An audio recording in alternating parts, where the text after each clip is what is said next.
недела на детето, па по тој повод нашата колешка Бисера Ловачева е на терен и ќе разговара на оваа тема со својот соговорник. Бисера, добро утро за тебе, ти посакувам и за твојот соговорник, повелете. Така, Верче, добро утро до тебе во студиото и до твојата гостинка. Добро утро, драги гледачи кои сте на програмата на Канал 5 телевизија, ги следите во филмските теми и овој понеделник.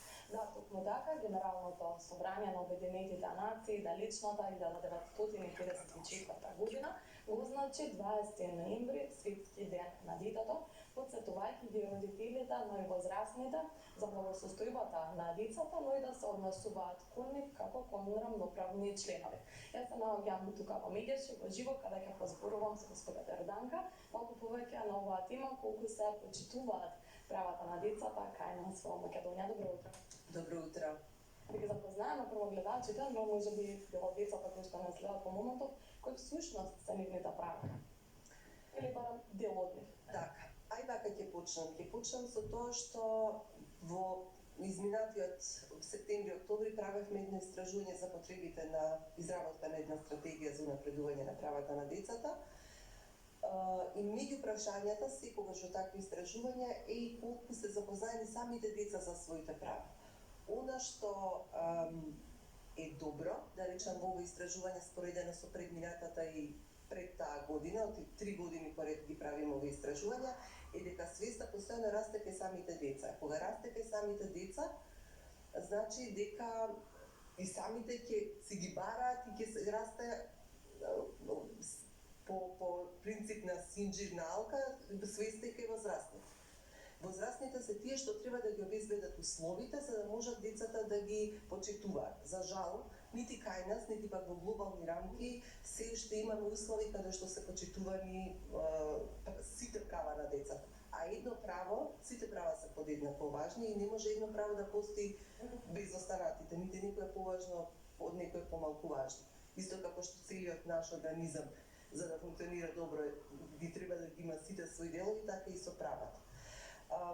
Исто така во ова истражување она што децата го изразија, кои се за нив најбитни, па некако така посредно да заклучуваме каде би сакале да бидат дека се повеќе почитувани, е правото на изразување на своето мислење, тоа во принцип детското учество и принцип, не само право, туку и принцип кој што важи за сите права, правото на живот.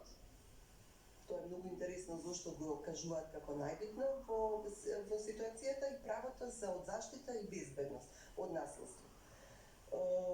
Тоа значи дека посредно ако заклучуваме, не мора да е така, треба дополнителни истражувања, зашто ги издвојуваат како најбитни мнозинството од децата, е интересно да се види. Значи ако имаат најбитно да им е да изразат своето мислење, значи дека треба да има возможно повеќе можности за да можат да го искажат, кои се нивните потреби, што мислат, и тоа треба да се прави во секоја средина, од семејството, при донесување на одлуки што ги засегаат и нив, од училиштето, како исто така многу важна средина во која што им се случува, им се одвива животот, се градат како личности, па се до својата заедница, општината, па и општеството.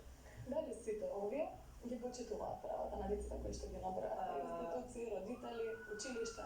Значи, ние немаме, освен во Законот за основно образование, да речам формално правно определени услови на како да ги вклучиме децата во носење на одлуки. Па има ученички парламент, има ученички правобранител и така натаму.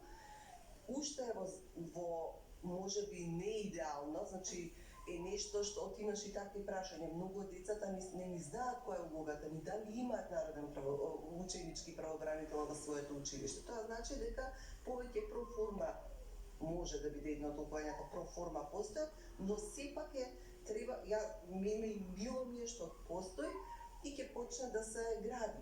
Особено пак тоа што е свеста нивна расте и се свесни кои се нивните права. Со тоа што правото, морам тоа да го кажам, подразбира одговорност.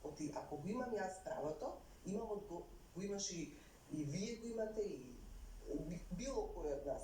А што го имаат и другите, моја одговорност е да бидам свесен дека како што имам јас право и барам да биде почитувано, и имам одговорност да го почитувам на другите. Секогаш тоа во средби со деца им го кажуваме, практично што тоа значи. Одговорноста исто, за да ми биде почитувано правото, е и моја, не само на другиот. Не се обврски, не се должности, како обично ги учиме децата, него е одговорност. Едно со друго си се органски поврзани. Така, во вашите статистики ме интересира колку децата се свесни за своите права, но и колку се свесни за тоа каде може да пријават прекршување на правата, односно евентуални прекршувања. Како што реков, од прилика во последното истражување некои 70% на пример на ученици, значи не можеме да генерализираме, ова беше повеќе консултативно, околу 70% од учениците се свесни, ги познаваат и за конвенцијата, и се информирани. За жал, на прашањето дали они ги пријавуваат прекршувањата, меѓутоа најчесто во семејството, околу 55% кај својата мајка. Значи не знаат каде Не знаат, многу малку, не цел процент од 2% не пријавуваат во стручните служби, не дека во стручните служби ќе им ги решат, меѓутоа, ако стручните служби соработуваат со институциите кои што работат на заштита на детските права, можеме да направиме еден подобар систем за почитување на правата на децата. Меѓаше веќе скоро 30 години, полни 29 години, има свој телефон за деца и млади каде што можат да ги пријават. Сега се вика Ало Бушавко, пред една година СОС телефон, каде што можат да ги пријават прекршувањата. Народниот правобранител има оддел за детски права и исто достапна СОС линија каде што можат да ги пријават. Меѓутоа, вела, може и во своите училишта, не само во своите семејства. Добро е што се обраќаат, но има и процент од некои 13-14% од децата кои што изјавиле дека не пријавуваат, што не е добро.